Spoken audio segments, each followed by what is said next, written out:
Midnight Motorists is to date one of the pieces of this franchise we know next to nothing about, and that makes it special, but at the same time, easily missable. Since this piece is never explained outside of this particular minigame itself, it is generally overlooked. But other than the lore implications this minigame shows, this minigame has a lot more to offer, and that is what I will be giving it praise for today. Firstly, remember, you get this game near the beginning of Pizzeria Simulator, that being either Monday or Tuesday. Therefore, this minigame serves as the player's main source of income during the tycoon phase. If the player is going blind into the game, not only are they treated to this banger music,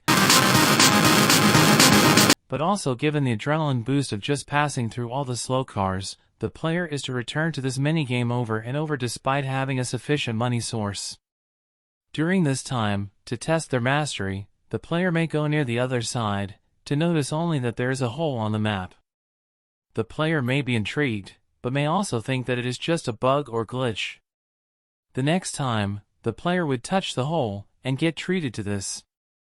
The player would get a feeling of being mesmerized, but also a feeling of anxiety, knowing that this game they had been playing for so long may have been darker than they expected. But, feeling proud, the player still keeps calm, expecting to see something horrifying, but the music keeps saying the opposite.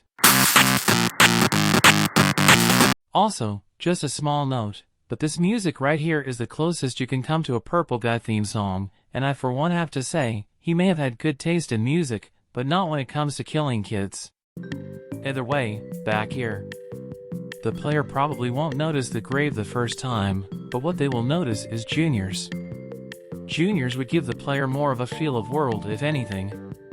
The player would be set off guard, thinking that this game is just a simple hint at the lore and nothing else.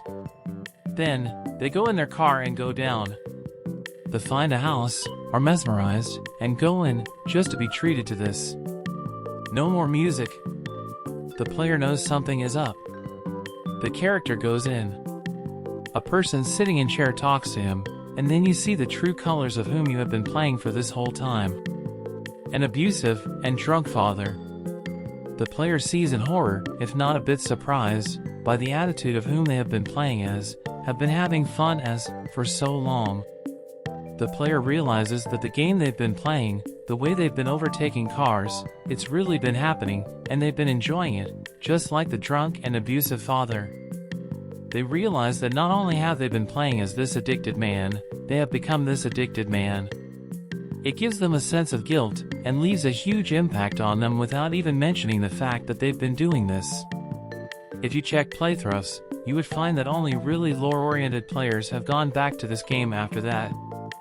We realize that just by one playthrough, just in 3 minutes, the attitude of the player feeling good about this game has turned into disgust, and that, my friends, that gut-wrenching change, is what makes a good story, and makes this the greatest minigame in the history of Five Nights at Freddy's. I'd like to thank you all for watching this video, and please hit that like and subscribe button, it will give me so much more motivation. If you want to know more about Withered Bonnie, check out this video on the right, and if you want to know more about how the books of the franchise, check out this video on the left. Thanks for watching again, and I will see you all soon, Foz Gang.